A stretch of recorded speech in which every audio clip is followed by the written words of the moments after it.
आपकी कोख में मुझको 9 महीना तक रख करके पाल पोस करके और मुझको तैयार किया है।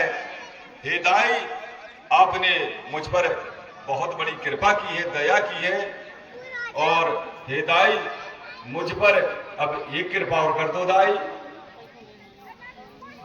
सपने में सपनों देख रही है रानी, सोई है पलंग पे, सपनाते हुए हिरवा दाई ने स्वप्न में उसी बालक को फिर देखा और स्वप्न में वही बालक, नन्हा सा बालक दाई से बात कर रहा है। हे दाई, तूने मुझे 9 महीना तक अपनी कोख में अपने शरीर की ऊर्जा दे करके, पोषणता दे करके और मुझको तैयार तो कर दिया। अब भला दाई, मैं अब इस संसार में आना चाहता हूं, मैं संसार में आना चाहता हूं, अब मैं पैदा होना चाहता हूं।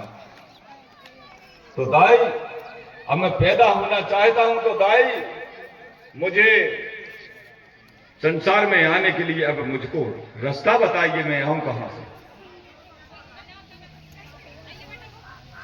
स्वप्न में हिरवा दाई कहने लगी, हे बेटा, मेरी तो कुछ समझ में नहीं आ रही, कहते क्या कारण है। सपने में बता रही है, अपने बालक से, शिशु से महतारी सपने में बता रही, स्वप्न में कहने लगी दाई, बेटा मेरी कछु समझ में नहीं आ रही, कहते कौन सी भाषा कहवो चाहत। बालक कहने लगा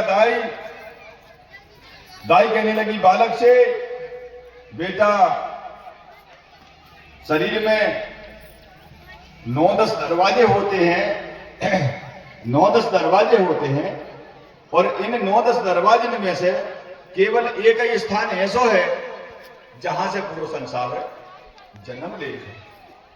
तो बेटा, जहां से संसार जन्म लेता है बेटा, वहीं से तू भी जन्म ले सकता है। बालक कहने